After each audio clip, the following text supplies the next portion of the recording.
Assalamu alaikum my dear students. I hope you are all fine and well.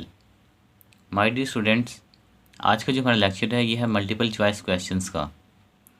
Statistics के MCQs जो important किसी भी exams में आ सकते हैं, चाहे वो एग्ज़ाम्स आपके एनुअल एग्जामिनेशंस हैं, चाहे वो आपके पीपीएससी या एफपीएससी के लिए टेस्ट प्रिपरेशन है, चाहे वो किसी भी किस्म की आपके कॉलेज में यूनिवर्सिटी में असाइनमेंट है स्टैटिस्टिक्स के एमसीक्यूज़ के लिहाज से, तो वो आप इन एमसीक्यूज़ को इस्तेमाल करके इनको प्रिपेयर करके आप लोग उस टेस्ट या एग्ज़ाम में अच्छे मार्क्स जो है वो गेन कर सकते हैं। ये एक छोटी सी बुक मुझे मिली है, ठीक है, मार्केट से, जो कि मैंने सर्च की थी काफ़ी, तो मुझे ये सबसे अच्छी बुक लगी है, ठीक है। स्कॉलर सीरीज़ इसका नाम है, ये आप सब भी बाय कर सकते हैं, ठीक है। स्कॉलर सीरीज़ की ये बुक है, स्टैटिस्टिक्स की जस्ट ऑब्जेक्टिव है, ठीक है ना। एमसीक्यूज़ हैं, शॉर्ट क्वेश्चंस हैं, ठीक है, और एक आधा मॉडल पेपर भी है इसके अंदर।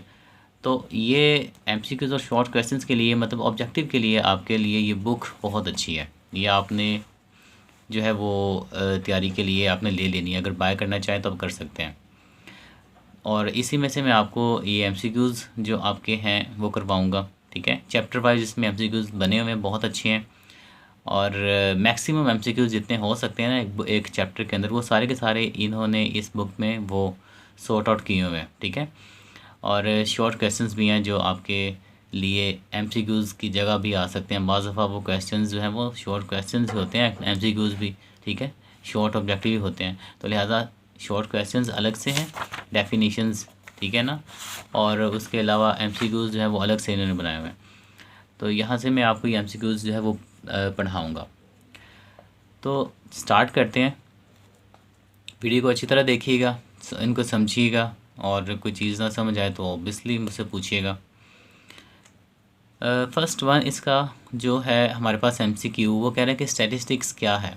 स्टैटिस्टिक्स इज़ ये एक ट्रिक है, गेम है, साइंस है या आर्ट है। और तो आप लोगों ने पढ़ा होगा चैप्टर के स्टार्ट में ही कि स्टैटिस्टिक्स एक साइंस है, मैथमेटिकल साइंस है, ठीक है। इसको साइंस कहते हैं, ना ये आर्ट है, ना ही ये कोई ट्रिक है, ना ही कोई गेम है, ठीक है ना। तो ये मजाक नहीं है, बल्कि ये एक एजुकेशनल एक सब्जेक्ट है, एक साइंस है, जिसको हम यूज़ करते हैं, ठीक है, अपनी डे टू डे लाइफ में, और इससे बहुत से हम रिज़ल्ट्स जो है वो आहज़ करते हैं, ठीक है। तो इसलिए स्टैटिस्टिक्स एक साइंस है, और जो साइंस होती है ना, ये हमें आफ्टर रिपीटेडली एक्सपेरिमेंट्स हमें बहुत अच्छे आउटकम्स देती है, ठीक है। तो कोई भी सब्जेक्ट जो होता है वो एक अच्छा आउटकम देना चाहिए, वरना वो सब्जेक्ट कहलाने के लायक ही नहीं होता। तो स्टैटिस्टिक्स हमारे लिए एक साइंस है। सेकंड एमसीक्यूज़ में कहता है स्टैटिस्टिक्स आर न्यूमेरिकल फैक्ट्स हैं, साइंटिफिक मेथड्स हैं, सैम्पल करेक्टरिस्टिक है, या नन ऑफ दीज।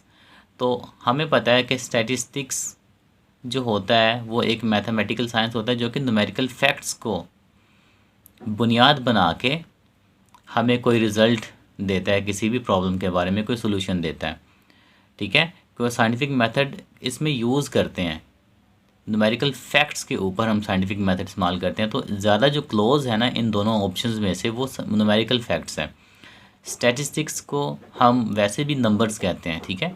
तो इसकी फ़र्स्ट ऑप्शन आएगी न्यूमेरिकल फैक्ट्स। थर्ड हमारे पास आता है statistics are the eye of administration, hands of administration, feet of administration, या हेड ऑफ एडमिनिस्ट्रेशन। तो इसकी जो ऑप्शन, जो सही ऑप्शन है स्टैटिस्टिक्स आर, ये है आइज़ ऑफ एडमिनिस्ट्रेशन। क्योंकि स्टैटिस्टिक्स एक ऐसी हमारे पास डिवाइस है, एक ऐसा हमारे पास लेंस होता है जिसके थ्रू हम देखते हैं, ठीक है, और हम चीज़ों को एडमिनिस्टर करते हैं, हम मुख्तलिफ डाटा को क्या करते हैं, एडमिनिस्टर करते हैं, मेजर करते हैं। इसकी जो है इस मिरर के अंदर हम देखते हैं, ये हमारे एक आइज़ के तौर पे इस्तेमाल होती हैं, जिसके थ्रू हम किसी भी प्रॉब्लम का सलूशन या किसी भी फ्यूचर जो में आने वाले जो मसले मसाइल होते हैं उनकी फोरकास्टिंग कर सकते हैं हम। दूर अंदेशी जिसमें कहते हैं ना कि आने वाले टाइम में देखना, तो वो स्टैटिस्टिक्स ही होती है जिसकी हेल्प से हम देख सकते हैं, इसलिए इसको आइज़ ऑफ द एडमिनिस्ट्रेशन कहते हैं। फोर्थ हमारा एमसीक्यू है स्टैटिस्टिकल लॉज आर ट्रू। तो ये ट्रू कब कब होते हैं, ये आपने बताना है कि ऑन द एवरेज ट्रू होते हैं, ऑलवेज ट्रू होते हैं, इन द लॉन्ग रन ट्रू होते हैं, या ए एंड सी वाली जो ऑप्शन है ये बहुत सही है इसकी, ठीक है, ये दोनों। तो ऑलवेज तो कभी भी सही नहीं होते, क्योंकि स्टैटिस्टिकल लॉज जो होते हैं ना वो हमेशा प्रोबेबिलिटी पे काम करते हैं, और प्रोबेबिलिटी जो होती है वो चांस होता है ना, किसी भी इवेंट के होने का चांस, तो प्रोबेबिलिटी हमें एग्जैक्ट आंसर नहीं देती, तो ऑलवेज ट्रू तो नहीं होंगे, ठीक है, बी ऑप्शन मेरे पास नहीं है। इधर से आते हैं ऑन द एवरेज। अब इसमें मुख्तलिफ एवरेजेस यूज़ करते हैं, हम मुख्तलिफ एवरेजेस फाइंड करते हैं जिसके अकॉर्डिंगली हम देखते हैं डाटा सेट को, ठीक है।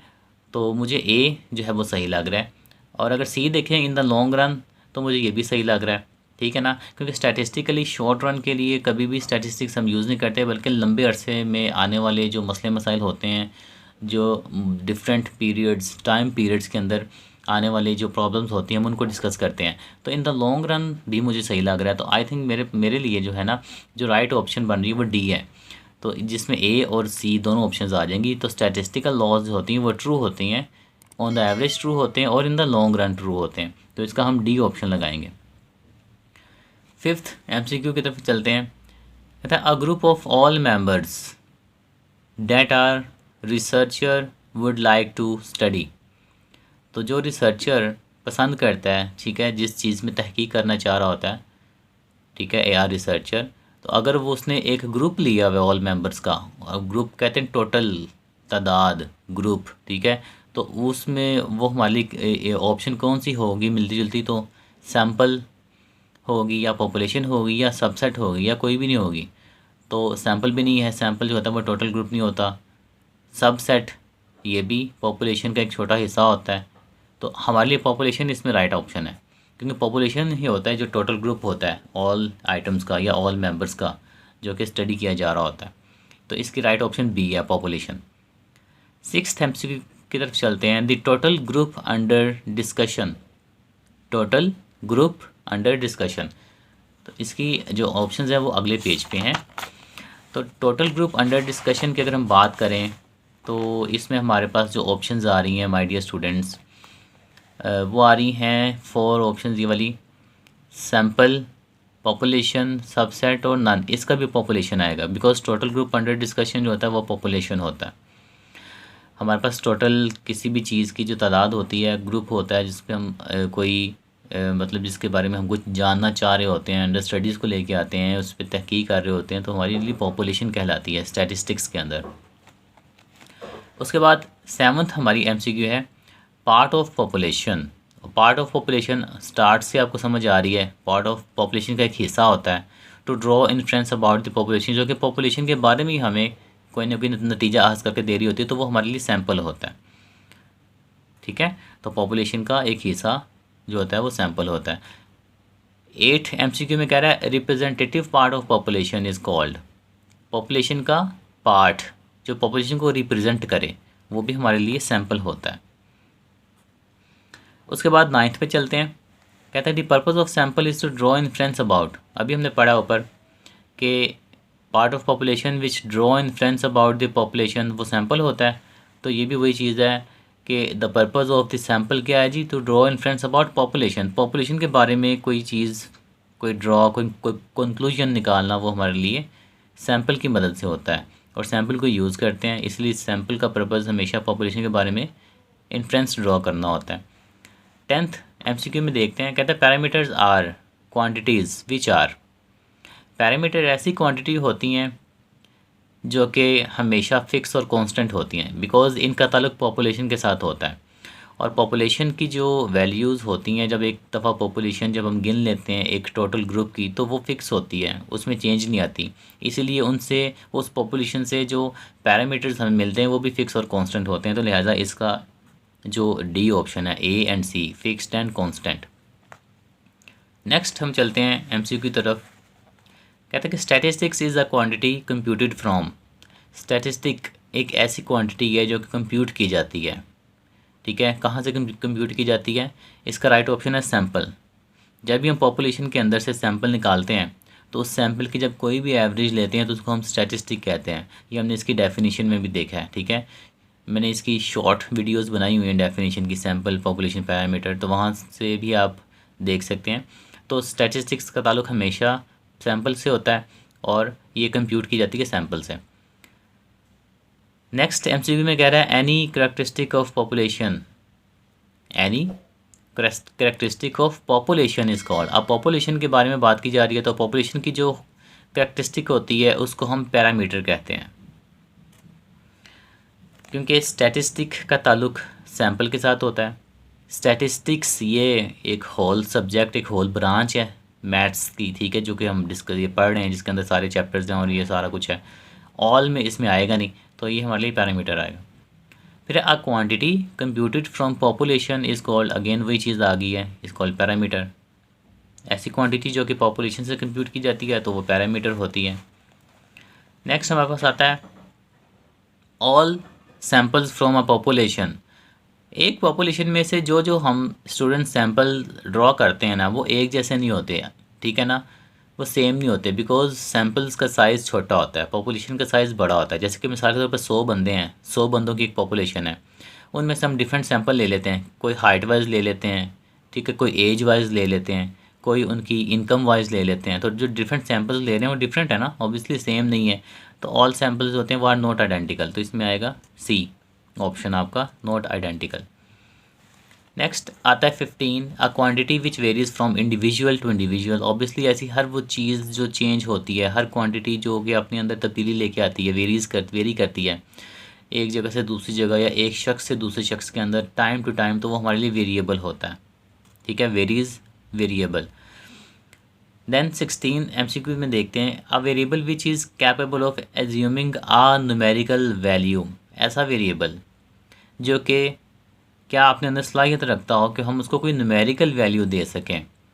तो न्यूमेरिकल वैल्यू का ताल्लुक हमेशा हमारे लिए क्वांटिटेटिव वेरिएबल के साथ होता है, क्वालिटेटिव तो इसमें नहीं आएगा, ठीक है, क्वांटिटेटिव इसमें आ सकता है। अब बाकी की दो ऑप्शंस देखते हैं वो कौन सी हैं। वो है हमारे पास एट्रीब्यूट, ये भी क्वालिटी को शो करता है और क्वालिटी को भी हम न्यूमेरिकल फैक्ट्स में नहीं लेके जा सकते।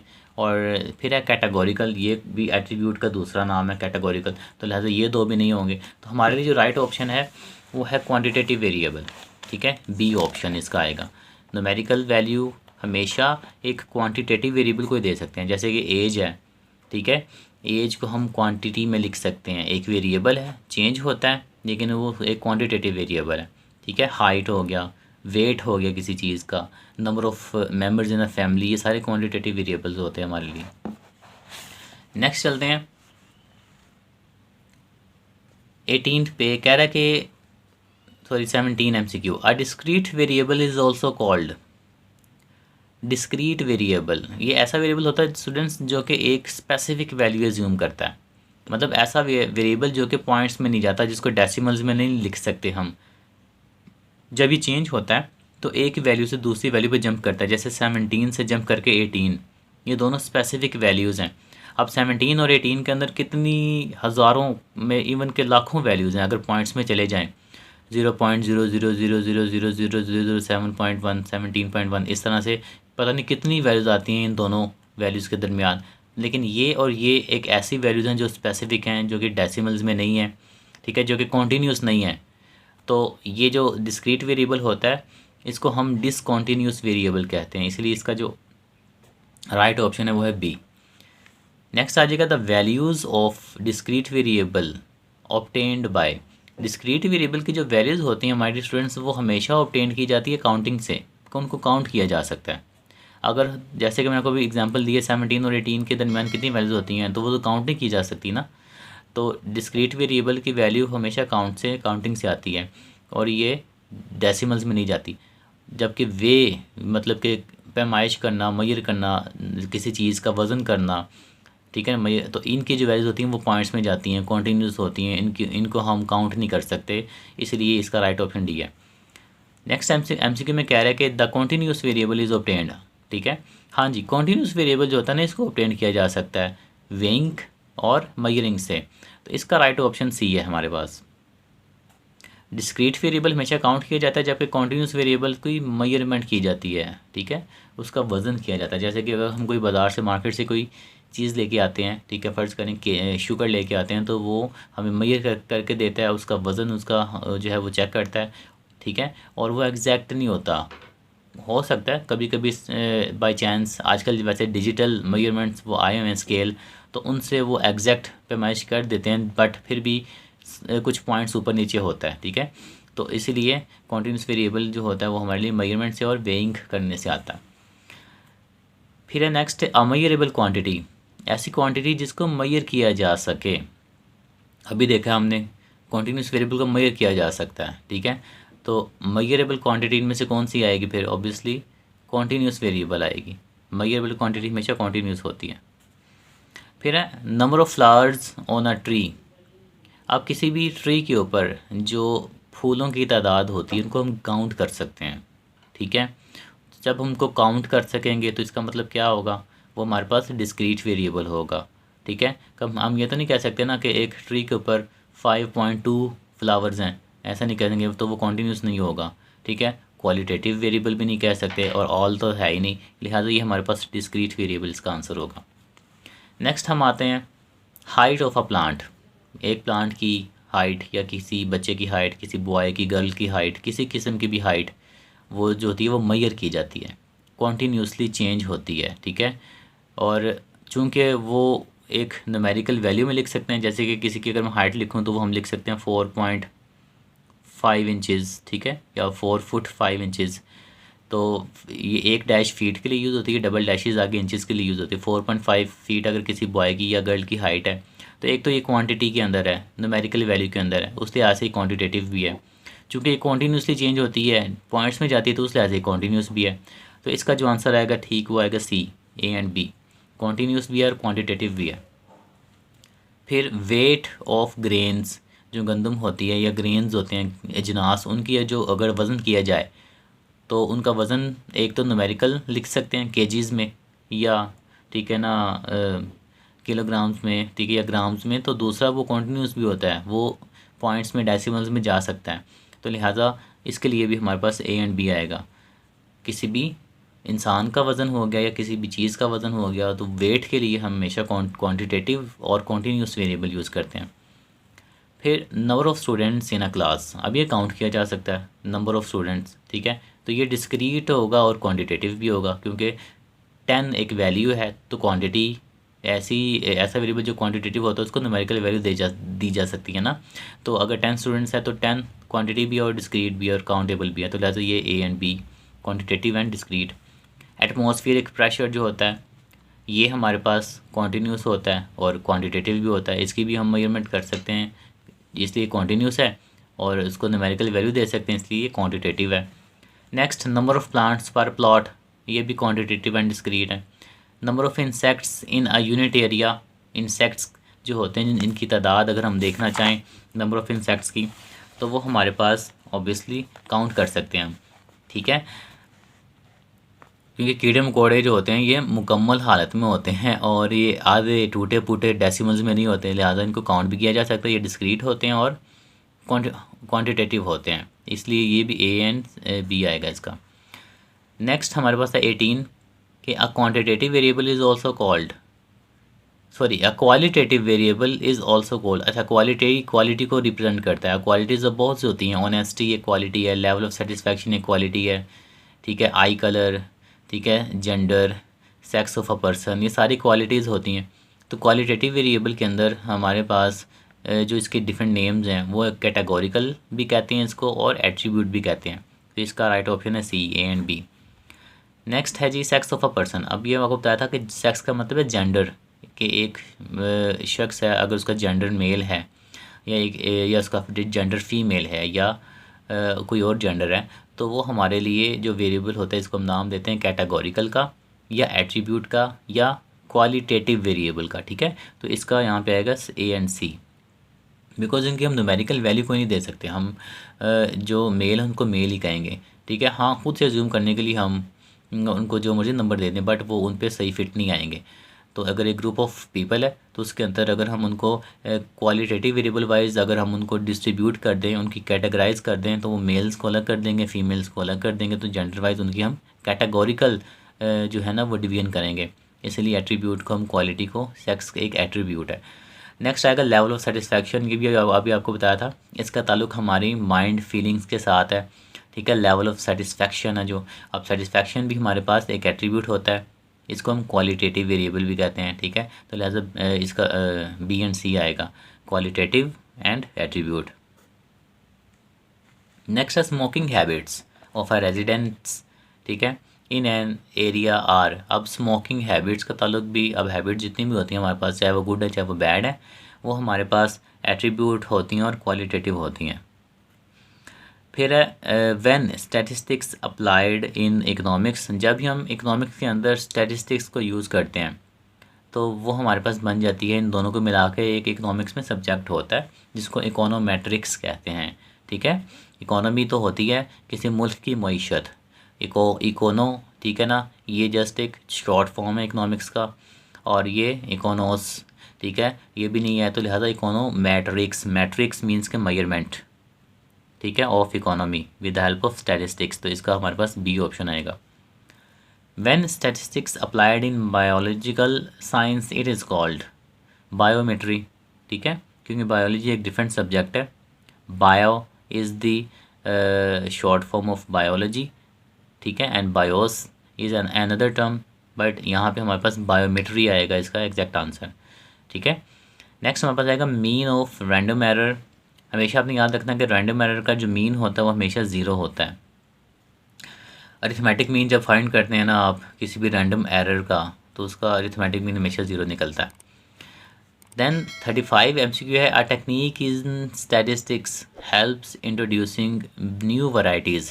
न्यू वैरायटीज़ जब हमारे पास आती हैं स्टैटिस्टिक्स की मदद से, ठीक है, तो उसको हम डिज़ाइन ऑफ एक्सपेरिमेंट कहते हैं, क्योंकि डिस्क्रिप्टिव स्टैटिस्टिक्स के अंदर हम कुछ और करते हैं, इन्फ्रेंशियल स्टैटिस्टिक्स हमें रिजल्ट्स देती है, और ऑप्शन तो हमारे लिए यही सही रहेगी जिसमें डिज़ाइन किया जाता है एक नया एक्सपेरिमेंट, एक नई टेक्निक, जिससे हमें डिफरेंट न्यू वैरायटीज़ मिलती हैं। देन आता है नेक्स्ट MCQ 36 कि it's value can not be exactly determined. ठीक है, किसकी वैल्यू, इनमें 4 वेरिएबल्स हैं, रैंडम वेरिएबल है, फिक्स्ड वेरिएबल है, मैथमेटिकल वेरिएबल है और एक्सप्लेन्ड वेरिएबल है। इन चारों वेरिएबल्स के में से कौन सा ऐसा एक वेरिएबल है जिसकी हमारे पास वैल्यू कभी भी एग्जैक्टली डिटर्मिन नहीं होती? तो रैंडम वेरिएबल जो होता है ना, आवारा वेरिएबल, ठीक है, रैंडम, सॉरी आवारा मैंने ऐसे ही नाम दिया है, रैंडम मीन्स के रैंडम वेरिएबल जो कि जिसका कोई मुँह सर ना हो, तो इसकी वैल्यू भी कभी भी एग्जैक्टली डिटर्मिन नहीं किया जा सकता। जैसे कि मैं आपको बताता हूँ ये कैसा वेरिएबल होता है। अब जैसे कि हम एक कॉइन को टॉस करते हैं, अब हमें क्या पता क्या आए उसका आंसर, एग्जैक्टली हम उसका आंसर डिटर्मिन नहीं कर सकते, तो इसलिए टॉसिंग ऑफ अ कॉइन हमारे लिए एक रैंडम वेरिएबल है। एक डाइस को जब रोल करते हैं लूडो के दाने को, तो हमें क्या पता क्या आए, उसका आंसर एग्जैक्ट हमें नहीं पता, ठीक है ना, तो वो हमारे लिए एक रैंडम वेरिएबल है। जबकि मैथ में देखें 2+2=4 होता है, तो हमें पता है इसका आंसर 4 आएगा, तो लिहाजा ये सारे वेरिएबल इनका हमें पता होता है, जबकि रैंडम वेरिएबल के आंसर का हमें एग्जैक्टली नहीं पता होता कि क्या आंसर आए। नेक्स्ट आती है हमारे पास MCQ कि it's value can be determine before hand. मतलब ऐसा वेरिएबल इसकी वैल्यू हमें पहले ही पता हो, वो हमारे लिए कौन सा वेरिएबल होगा? फिर फिक्स्ड वेरिएबल जो होता है ना, इसकी वैल्यू हमें बिफोर हैंड, इसको हम खुद से एज्यूम कर लेते हैं। जैसे कि हम एज्यूम कर लेते हैं x=2, ठीक है, उसको फिक्स कर देते हैं कि x 2 के इक्वल है, तो लिहाजा फिक्स वेरिएबल की वैल्यू को बिफोर हैंड ही हम डिटर्मिन कर लेते हैं पहले। नेक्स्ट आता है हमारे पास स्टूडेंट्स ऑर्गेनाइजिंग द डाटा। तो डाटा को ऑर्गेनाइज किया जाता है हमेशा डिस्क्रिप्टिव स्टैटिस्टिक्स के अंदर। इन्फ्रेंशियल स्टैटिस्टिक्स हमें जस्ट रिजल्ट्स देता है डाटा के बारे में। इस तरह समराइज़ भी डाटा को करना हो तो वो भी हम डिस्क्रिप्टिव में करते हैं, ठीक है। और इसके बाद डिस्क्रिप्टिव स्टैटिस्टिक्स जो होती है ये प्रोवाइड करती है हमें प्रोसीजर, इसमें हम क्या क्या करते हैं, समराइज़ करते हैं, ऑर्गेनाइज करते हैं, डाटा को प्रेजेंट करते हैं, ठीक है, तो इसके लिए ऑल आएगा हमारे पास। Then procedure of inferring about characteristic of the population from sample data. तो अभी बताया जैसे कि इन्फ्रेंशियल स्टैटिस्टिक्स के अंदर हम किसी भी पॉपुलेशन की जो करेक्टरिस्टिक होती हैं उनके बारे में हम इन्फ्रिंग मीन्स के फैसला करते हैं, रिजल्ट्स आज करते हैं, कंक्लूड करते हैं कोई चीज़। Next quantities which do not vary. ऐसी क्वांटिटीज़ जो कि वेरी नहीं करती तो वो कॉन्स्टेंट्स होती हैं, जैसे कि number of days in a week, ये 7 होते हैं, तो 7 एक वैल्यू है जो कि कॉन्स्टेंट है। इस तरह आपकी जो ABC के अल्फ़ाबेट्स हैं या जो न्यूमेरिकल वैल्यूज़ हैं 0 से 9, ये सारे कांस्टेंट हैं, ये आज तक वही हैं जब से ये पैदा हुए हैं और ये क़यामत तक यही रहने हैं। 0 1 2 3 4 5 6 7 8 9, 9 ने 9 ही रहना है, 1 ने 1 ही रहना है। नेक्स्ट है, और पाई की वैल्यू होती है जैसे कि मैथ में 22/7, ये भी कांस्टेंट वैल्यू है, ठीक है। पाई की वैल्यू हम सारे ये एक ही यही यूज़ करते हैं, तो लिहाजा पाई की वैल्यू भी कांस्टेंट है। नेक्स्ट है, its domain contains only one value, तो ऐसी चीज़ जो वन वैल्यू एज्यूम करे वो कांस्टेंट होती है, ठीक है ना। जैसे कि पाई की वैल्यू 22/7 है, इट्स की डोमेन में जस्ट एक ही वैल्यू है, तो लिहाजा ये कांस्टेंट वैल्यू है, ठीक है। डोमेन कहते हैं actually number of range of values, ठीक है। तो जैसे कि बंदे की हाइट जब चेंज होती है वो कॉन्टीन्यूस नहीं ना होती, कभी कोई होती है, कभी कोई होती है, कभी कोई होती है। जबकि अगर ये मार्कर का ये जो कैप है, इसका ये जो साइज़ है ये कांस्टेंट है, इसकी डोमेन में जस्ट एक ही वैल्यू है कि इसका साइज़ कांस्टेंट है। तो हर ऐसी हर वो चीज़ जिसकी डोमेन में एक वैल्यू हो उसे कांस्टेंट कहते हैं। स्टूडेंट्स, यहाँ तक आपके चैप्टर 1 के एमसीक्यूज़ थे, ठीक है, जो कि इसके नीचे कीज़ भी दी हुई हैं आपको। खैर मैंने आपको वैसे समझाने के लिए इसलिए सारा पढ़ाया, वरना ये भी कह सकता था कि जनाब आंसर्स दिए हुए हैं, ये बुक है जाके कर लें। तो आपने इसको अच्छी तरह से तैयार कर लेने हैं। नेक्स्ट लेक्चर में हम अगले कुछ एमसीक्यूज़ करेंगे 40-50 नेक्स्ट चैप्टर के, ठीक है। तो अपना ख्याल रखिएगा, मुझे भी दुआ में याद रखिएगा, और तैयारी अच्छे से कीजिएगा, मेहनत ज़ाया ना कीजिएगा, ना अपनी और ना मेरी। चलें, अल्लाह हाफिज़, टेक केयर।